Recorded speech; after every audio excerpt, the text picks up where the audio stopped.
오늘은 제가 조금 여러분과 함께 생각할 부분이 여러분들 지금 메시지가 다락방의 메시지가 그죠? 말씀이 좀 이렇게 좀 높이 멀리 가고 있습니다. 근데 여러분은 어떻습니까? 여러분은 그 메시지가 함께 지금 같이 가고 있나요? 아니면 지금 그 단어를 내 것으로 만드느라고 좀 힘든 가운데 있습니까? 제가 이렇게 만나 보니까 포럼을 해보니까 이 말씀과 나와의 거리들이 있더라고요. 그래서 거기에서 고민하는 부분도 있고 물음표를 가지는 분들도 있고, 그래서 여기에 대해서 조금 이 시간 좀 함께 얘기를 나누어야 되겠다 이런 생각이 좀 들었습니다. 그래서 말씀과 나의 거리, 그죠?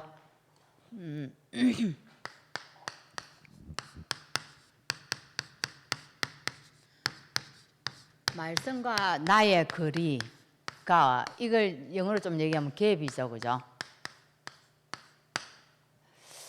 말씀과 나하고 이렇게 똑같이 가야 되잖아요. 근데 말씀과 나 사이에 이렇게 갭이 생겼다는 겁니다. 그래서 이 갭을 그럼 도대체 어떻게 줄일 것인가? 이거는 참, 어떤 분이 그런 얘기를 하더라고요. 이 한 분만 그런 얘기를 한 게 아니라 선교대의 주제곡이 뭡니까? 70제자 지역, 종족, 나라 아닙니까? 그것이 선교대의 가사로 들어갔잖아요. 그죠? 아니 노래 가사에 70제자, 70지역, 70종족, 70나라 이게 들어가니까 이 가사말이 안 맞잖아요. 우리 가사들은 좀 아름다운 뭐 이런 것들이 작사로 들어가고 이러는데 이게 너무 노골적으로 들어가니까 좀 생뚱맞다는 겁니다. 그래서 어찌 생각하면 참 그렇죠, 그죠? 근데 그 단어를 가지고 계속 선교대 노래를 부르니까 어쨌습니까? 야, 그런 마음이 온데간데 없고 엄청 가사가 은혜가 되는 그런 시간이었는데, 그것처럼 이렇게 이 말씀과 나와의 이 거리가 있을까? 이걸 좁히지 않으면 은혜가 안 돼요. 그래서 이거를 한번 같이 좀 포럼을 해야 되겠다는 생각이 드는데, 그럼 어떻게 하면 될까요?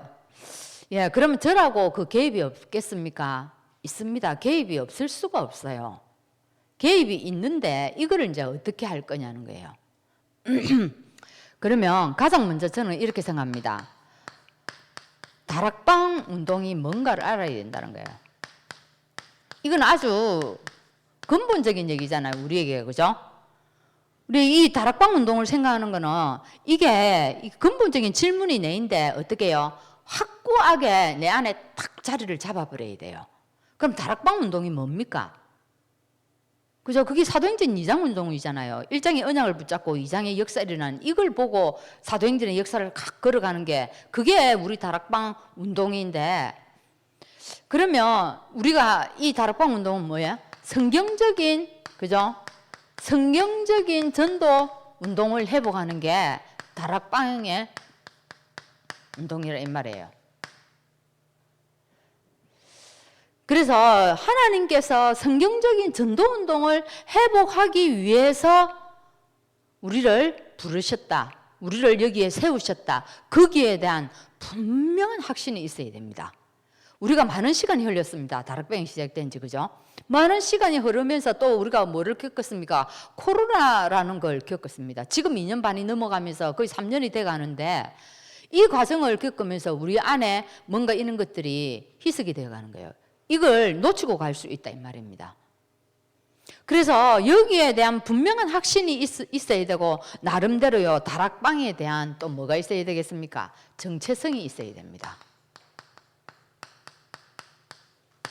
이 다락방에 대한 정체성이 없으면 여러분 어찌 되겠습니까? 지금은 여러분 말씀 들으려면 지금 말씀의 홍수 시대라 가지고 미디어를 통해서 우리 교회가 아닌 다른 교회도요 엄청 큰 교회, 그리고 말씀 잘하시는 목사님들의 메시지 엄청 많이 들을 수 있어요. 듣지 말라는 얘기가 아니고 들으면 안 된다는 얘기를 지금 제가 하는 게 아니에요. 들을 수 있어요. 그죠? 근데 문제는 뭡니까? 이 다락방에 대한 정체성이 탁 없으면요, 내 귀에 듣기 좋고 내 마음에 편안하고 들었을 때 이런 듣기 좋은 메시지를 찾아 우리가 이렇게 서핑을 할 수밖에 없다는 거예요. 이게 무서운 겁니다, 지금.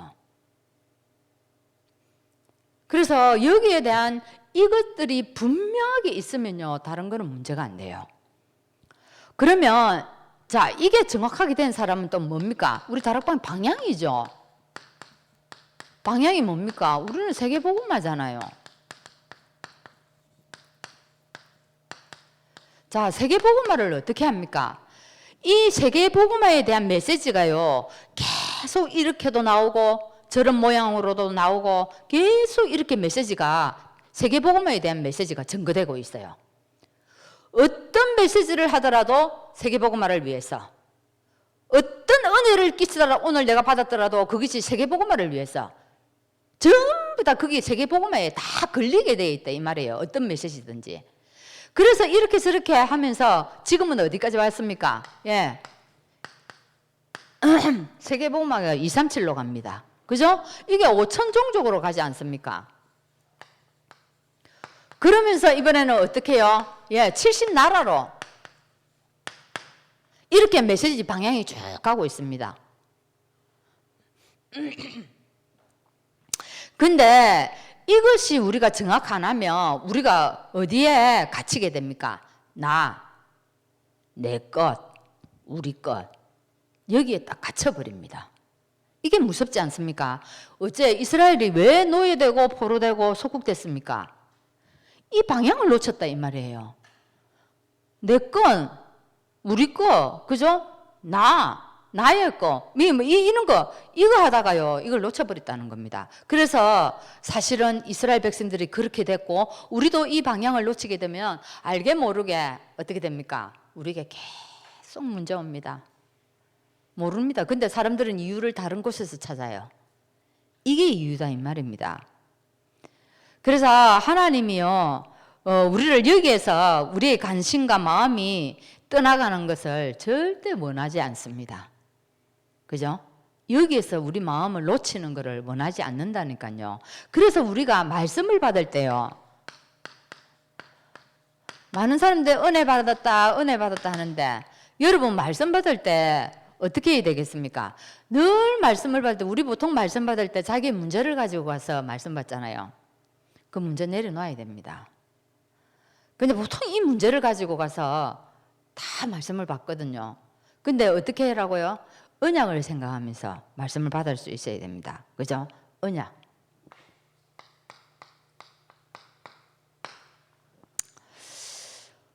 말씀 들을 때, 참, 내가 딱 복음으로 답을 내리는 겁니다. 말씀 들을 때마다 딱 내가 복음으로 답을 내리고, 그러면 이 내가 은혜 받은 말씀을 어떻게, 누구에게 전달할 것인가. 딱 이 언약이 2개 나와야 됩니다. 이것이 딱 되어져야 돼요. 그러니까 즉 이게 다른 말로 얘기하면 237을 생각하면서 우리가 말씀을 들을 수 있어야 된다는 겁니다. 근데 그냥 은혜만 받겠다는 식으로 우리가 앉아 있으니까요, 어찌합니까? 말씀하고 내하고 갭이 생길 수밖에 없는 거예요. 갭이 생길 수밖에 없죠. 하나님은 우리가 내가 은혜 받고 내가 그리스도로 결론을 내려버리고 237 살리기를 원하는데 우리 마음은요, 그게 안 되어지는 거예요. 그러니까 이 갭이 자꾸 벌어지는 겁니다. 그러니까 이제 사람들은 어디에 핑계를 댑니까? 요즘 메시지가 왜 이래? 목사님 메시지가 왜 저래? 이제 이렇게 되어버리는 거예요. 이게 이제 사단이 노리는 게 아니겠습니까? 그죠?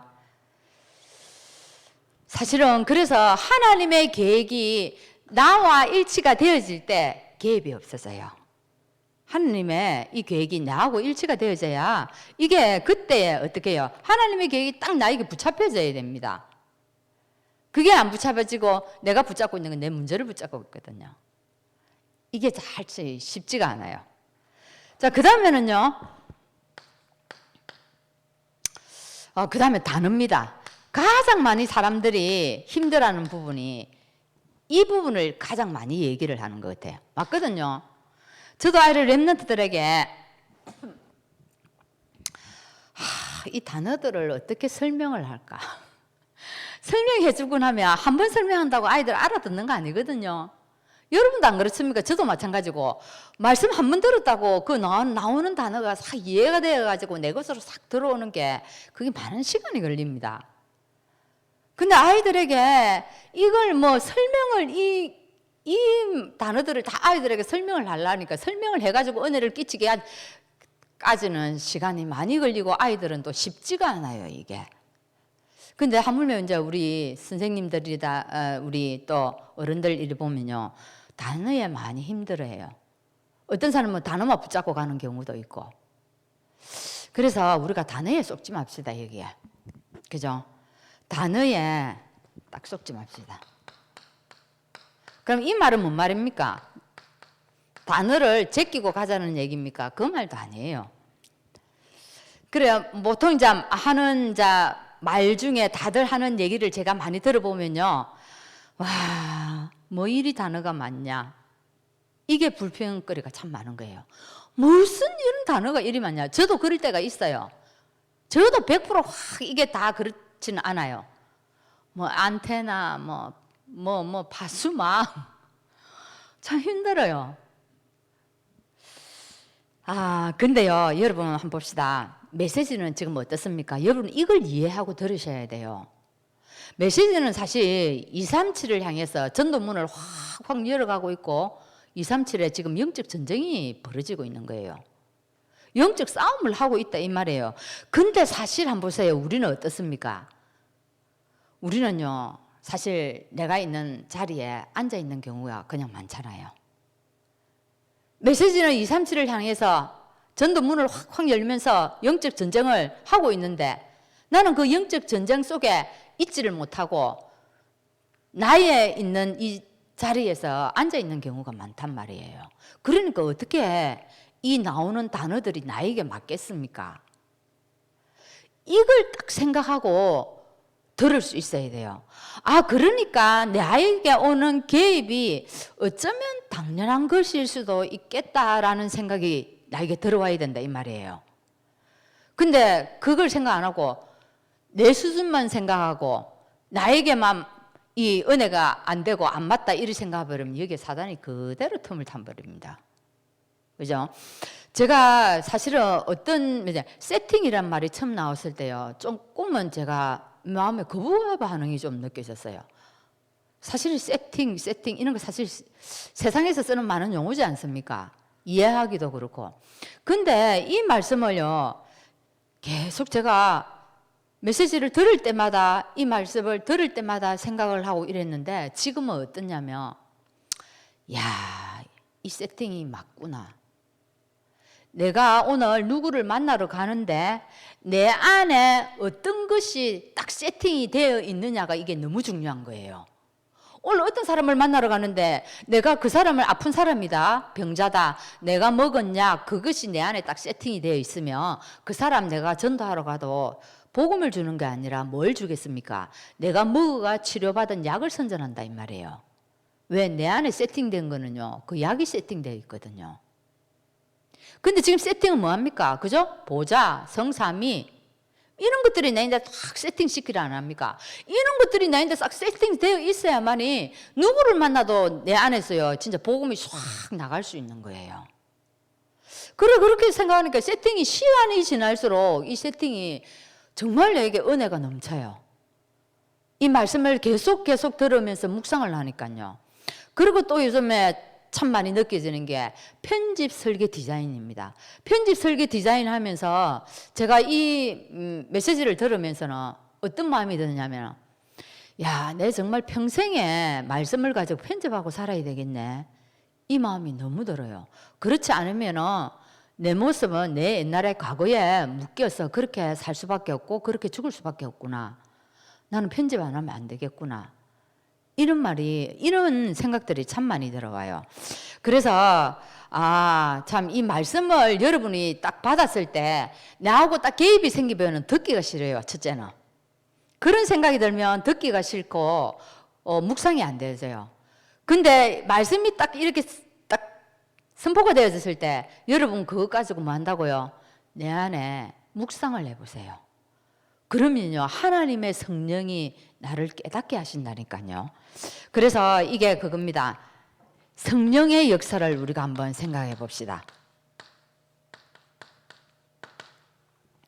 이 성령의 역사가 참 맞는 게 우리가요 하나님의 역사로 이것들을 다 깨달을 수 있는데 하나님 내 정말 전도자로 살아야겠습니다 라고 결단하면요 사실 이런 건 아무 문제가 안 돼요. 내가 전도자로 살아야 되겠다. 그 생각만 딱 해보면 모든 메시지 단어들이요 그거하고 딱 연결되게 돼 있어요. 전도라는 것과 그 관점에서 다 연결이 되어져 있다 이 말이에요. 근데 여러분 한번 보세요. 이 성령이 역사해 버리면 다 되어지는데 처음 교회 오는 분들 한번 보세요. 처음 교회 오는 분들이 우리는 어쩌면 평생을 예수 믿은 사람이에요. 근데 처음 예수 믿고 예수님을 영접하고 여기 와서 예배 드리는데 은혜 받는 사람이 있다니까요. 저 정말 놀래요. 그런 사람을 보면. 처음 왔는데 포럼하는 거 보면요. 20, 30년 들은 사람보다 더 메시지를 깔끔하니 아주 이 복음적으로 포럼을 잘하는 사람이 있어요. 그게 왜 그럴까요? 성령의 역사에서 그래요. 성령이 다 영접한 사람이 있다 이 말이에요. 그 성령의 역사를 우리가 어떻게 해야 된다고요? 정말 보면서 우리가 기도해야 된다는 겁니다. 그래서 내 안에 개입 있는 거 이거 여러분 뭐 때문에 오는 거 이거 찾아내야 된다는 거예요. 그래서 이거 가지고 우리가 뭐 하면 되겠습니까? 원내스 하면 됩니다. 원내스 해야 됩니다. 그렇죠? 이것을 이 원내스의 축복을 누리지 않으면요 세계복음 할 수 없습니다. 이스라엘 백성이 강약하면서 많은 문제와 사건이 있었습니다. 그죠? 근데 하나님의 약속을 믿지 않는 불신앙자들은 40년 동안 하나님 다 죽어버렸어요. 여호수아 갈렙만 남았습니다. 뒤에 가서 조금 더 얘기할게요. 이 부분을.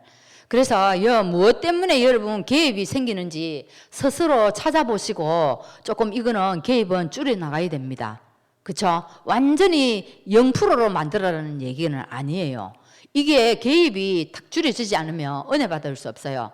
나 그런 분 많이 이렇게 얘기를 듣기 때문에 그래요. 그게 틀렸다는 얘기도 아니에요. 개입이 있을 수밖에 없는데 이걸 여러분이 조절할 수 있어야 됩니다. 내가 어디에서 틈이 많이 생겼나? 무엇 때문에 이렇느냐? 그죠? 그게 되어야 됩니다. 자, 그래서 이번에는요, 속건제였죠. 그죠?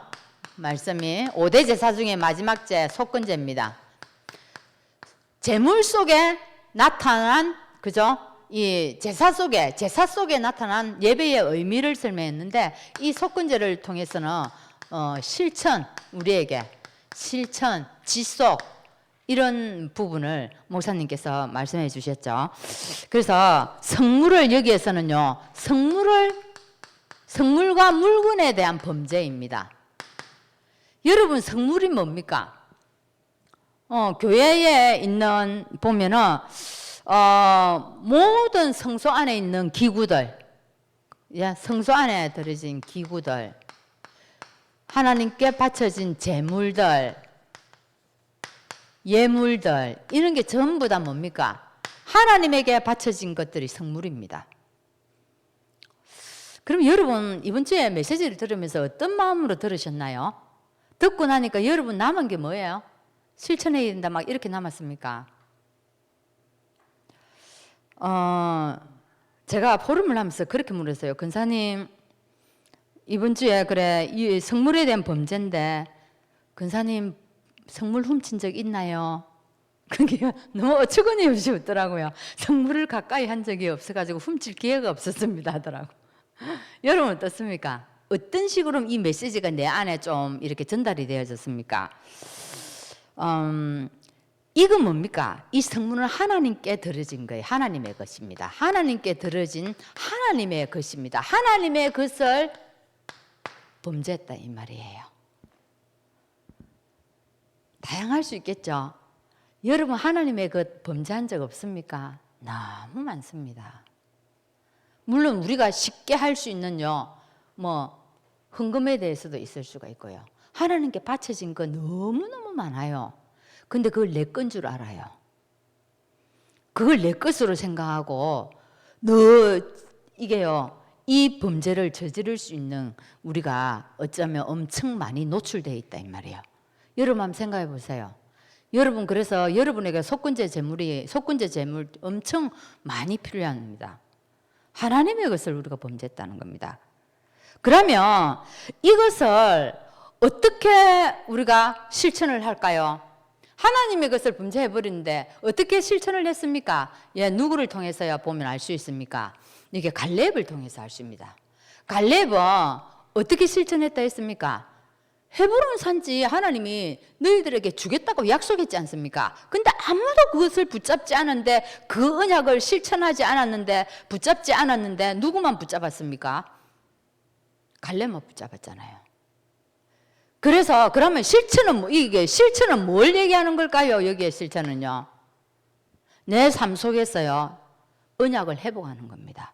내 삶 속에서 언약을 회복해서 그것을 실천하는 게, 그게 속건제란 말이에요. 그죠? 그 축복을 누리는 거. 그래서 에베소를 한번 보십니다. 에베소 교회가 어떻게 됐습니까? 에베소 교회가 로마 복음화 하는데 거점이 되어버렸대요. 이 언약을 회복하는데 거점이 되었다 버렸다는 겁니다. 이게. 그러면 여러분 한번 물어볼게요. 여러분도 우리도 알게 모르게 다 세계복음화를 하고 있는데, 그죠? 세계복음화를 하는데, 복음운동을 하는데 무엇이 여러분의 거점이에요? 뭐가 여러분의 거점이에요? 그죠? 이거 찾아내야 된다는 겁니다. 거점.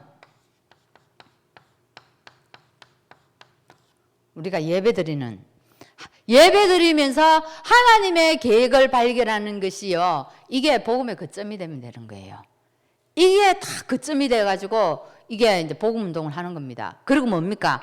우리가 오늘 예배드리면서 말씀의 은혜 받은 것이 있어요. 자기 나름대로의 다 말씀의 은혜 받은 이것이요, 뭡니까?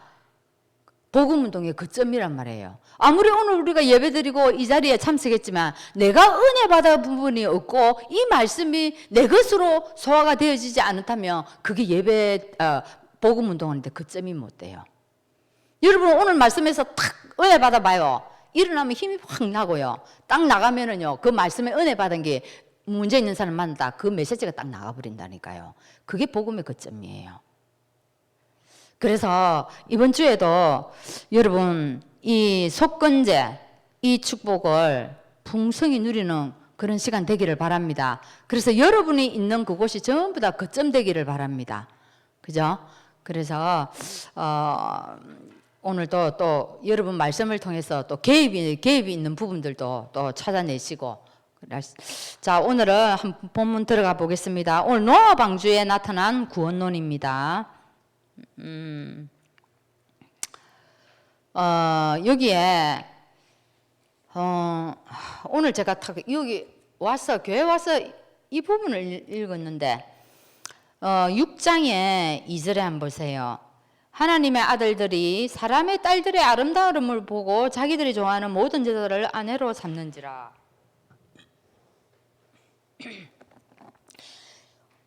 방주를 만든 이유가 제 때문에, 제가 너무 간증해서 만들었다 했거든요. 이제 심판을 하기 위해서. 이 부분을 읽는데 어떤 부분이 생각나면은 민수기가 생각이 났어요. 민수기에 보면은 거기에 저 뒷부분에 뭐합니까? 모압 땅에서 이스라엘 백성들이 모압 여인들하고 음행을 합니다. 그죠? 음행을 하는데 그때 이 모압 여자들이 자기들 섬기는 그 신들에게 절을 할 때 이스라엘 백성들을 끌어들여 가지고 같이 음식을 먹게 만들고 제사하게 만들고 이래합니다. 그래서 그 이스라엘 백성들이 어쩝니까? 그 같이 들어가 가지고 음행을 하고 우상을 섬기고 막 이래버린 거예요. 그때 하나님이 엄청 마음에 그랬던 겁니다. 그래서 이때야 하나님이 분노하셔가지고 이스라엘 백성들을 죽였는데, 그때 죽인 숫자가 24,000명을 죽였는데 연병으로 다 죽여버렸어요. 연병으로 24,000명을 죽였단 말이에요. 제가 민수기를 쭉 읽어보니까요, 하나님이 엄청 죽였습니다. 죽이고 또 죽이고 이랬어요. 자, 한번 보세요. 이스라엘 백성들이 출애굽에서 나올 때 장정만 해도 몇 사람이 나왔습니까? 60만 명 나왔어요. 나왔는데 어디에서요? 광야에서 다 죽여버렸어요. 언제 그것을 다 죽일 거라고 얘기했습니까? 가데스 바네아에 했습니다. 가데스 바네아에서 어찌합니까? 정탐꾼을 보냈어요. 정탐꾼을 보냈는데 돌아온 보고가 뭐였습니까? 아, 우리는 못 간다. 거기에 누가 살았다고요? 거기에 거인들이 있었다. 그 거인들이 있는데 그게 안악 자손이 있더라. 우리는 갈 수 없다. 이래가지고 이스라엘 백성들이 방성태고 했잖아요. 근데 사실 그 이전에도 계속 불평불명하면서 틈만 있으면 뭐였다고요? 돌아가자고 얘기합니다. 차라리 출애굽 거기에서 애굽 땅에서 뭐요? 얻어먹는 게 나았다고 계속 그 얘기해요. 근데 가데스 바네아에서는 난리가 나버렸잖아요. 이스라엘 백성들이. 그때 하나님이 딱 작정해버렸잖아. 내가 너희들 불평한 사람 한 사람도 들어가지 못하게 하겠다. 다 죽여버리겠다. 근데 죽이는데 이렇게 저렇게 해가지고 얼마나 막 오늘 이렇게 바알보올할 그 모압 땅에 그 신을 섬기는 거기에서요 주동자하고 다 죽이는데 24,000명을 죽여버렸어요. 또 어디에서 죽입니까? 고라가 반역을 해버리잖아요. 거기서 또 확 죽여버리고 엄청 죽여요. 그래가 다 죽여버렸어요. 어디에서요? 광야의 모래밭에 다 죽여버렸어요. 그래가 데리고 들어간 사람 누굽니까? 20세 이상 사람 중에 데리고 들어간 사람은요 누구예요? 여호수아와 갈렙밖에 없는 거예요. 그러면 20세 이상 된 사람이요 어릴 때부터 이거 나와가지고 태어난 그 사람 그 애들을 다 데리고 들어간 겁니다. 그죠? 그래서 이 지금 오늘 하고자 하는 노아 방주에 나타난 구원론이 그겁니다. 지금 노아 시대에 이래했다는 겁니다. 노아 시대에 이래해가지고 하나님이 한번 세상을요 어떻게 홍수로 멸해버렸다는 거예요. 그 한참 후에 이 이스라엘 백성들이 또 이런 일을 당했다는 겁니다. 그래서 오늘 한번 봅시다. 여기 보면은 사실은 제가 이제 렘넌트 사역을 하는데 요즘 와서 참 그런 마음이 자꾸 들어요. 아, 참 이 아이들이 네피림 문화를 이기고 예배 중심으로 앞으로 살아갈 수 있을까? 지금은 부모가 있기 때문에 부모가 배경이 되고 발판이 되고 하기 때문에 부모의 테두리 안에 있기 때문에 예배를 드려요. 근데 이 아이들이 커서 자라서 자기의 이제 길로 가고 자기의 산업으로 가고 이렇게 되면은 이 아이들이 진짜로 이 네피림 문화 이기고 예배 중심으로 살 수 있을까? 아, 이런 자꾸 질문이 저에게 돼요. 그리고 진짜로 방주를 만들어서 이 아이들 전도운동 할 수 있을까? 아, 전도운동 이전에 예배 드릴 수 있을까? 아, 이런 마음도 막 들기도 하고요. 왜 제가 이렇게 했습니까? 아이들 보니까요, 네피림 문화 속에서 너무 즐기면서 생활하는 게 너무 많이 보여요. 똑같이. 물론 그걸 전혀 외면하고 살아라는 얘기는 아니죠. 알아야죠. 그런 차원이 아니고 그걸 안 하면 못 견뎌요. 우리 아이들도. 아, 그런 걸 보면서 야, 참 이 생활하는 것이 너무 당연하게 보이니까 그게 이제 제가 오늘 이 6장 본문 얘기처럼 모압 여인들과 막 즐긴 그 생활들이 막 제 마음에 들어오는 겁니다. 한번 보겠습니다. 그래서 하나님 노아에게요 방주를 만들으라고 합니다. 사실 지금 시대가 우리 보고 그렇게 얘기해요. 하나님이 지금 이 시대가 그렇다. 너희들 방주 만들으래 이 말입니다. 그렇죠? 여기 한번 보세요. 방주. 예.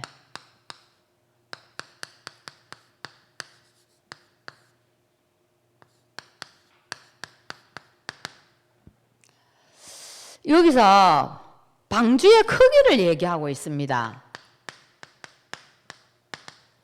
방주의 크기 보면 구원 얻을 가족과 또 그에 관계된 생물들이 들어갈 수 있는 배를 만들으라는 겁니다.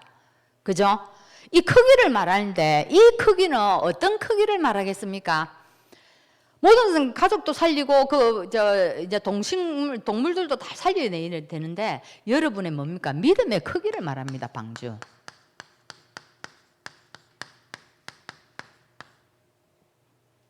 살릴 수 있는 그런 믿음의 크기를 가지라는 거예요. 우리에게. 그러면서 누구든지 방주 안에 들어간 사람은 다 살 수 있도록 누구든지는 뭘 얘기하겠습니까? 이 누구든지는 우리의 뭡니까? 우리 마음의 그릇을 얘기합니다. 누구든지 다 와서 다 살 수 있도록 이 우리가 마음의 그릇을 준비하라는 겁니다. 그리고 기회입니다. 자, 문이 닫히면 열 수가 없어요. 지금이 기회다. 이 기회를 뭐 가지고요? 우리가 지금이 전도할 수 있는 기회다 이 말이에요.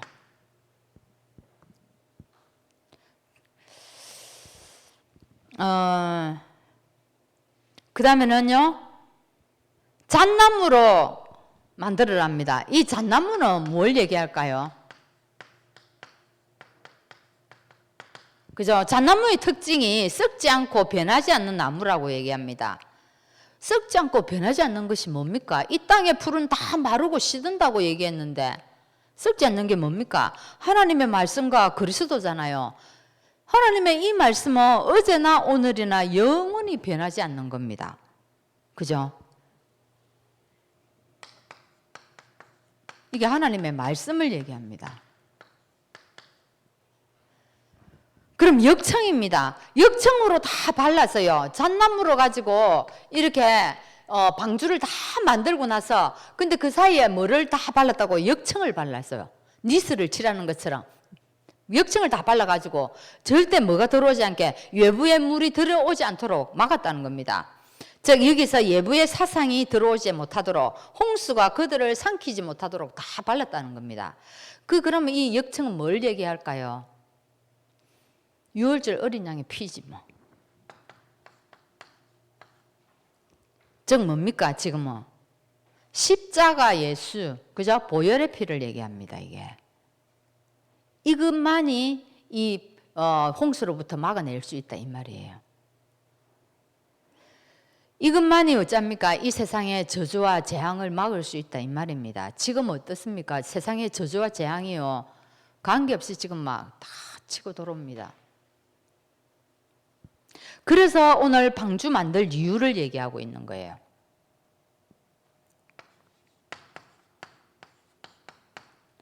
이유가 뭐라고요? 죄 때문에.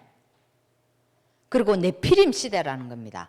제가 이 네피림은 여러분 잘 알죠? 그죠? 떨어지다라는 나팔이라는 원어에서 이게 나온 말인데 사실 이 네피림이라는 단어가 어디에 나오냐면은 창세기에 나오고 민수기에 나오고 저 신명기에서 나옵니다. 창세기는 오늘 6장이 나오고 민수기는 그 어디에 아까 말한 것처럼 가데스 바네아에 사람들이 거기에서 정탐꾼을 보냈을 때 그 가보니까 누가 있었다고요?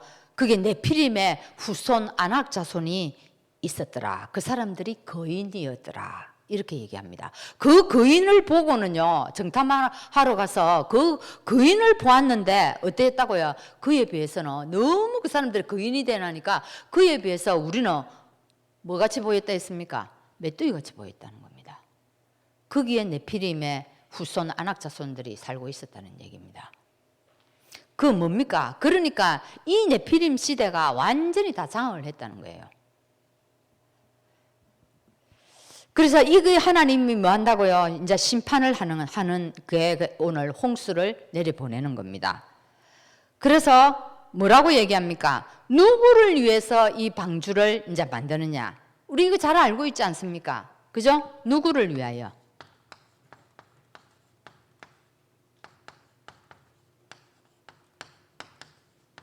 너를 위해서가 아니고 나를 위해서죠. 그죠? 이거 너무 잘 알죠? 너를 위해서 아니고 나를 위해서, 가족을 위하여, 생명 보존을 위하여. 야, 그래서 코로나 같은 재앙이 이제 계속될 겁니다.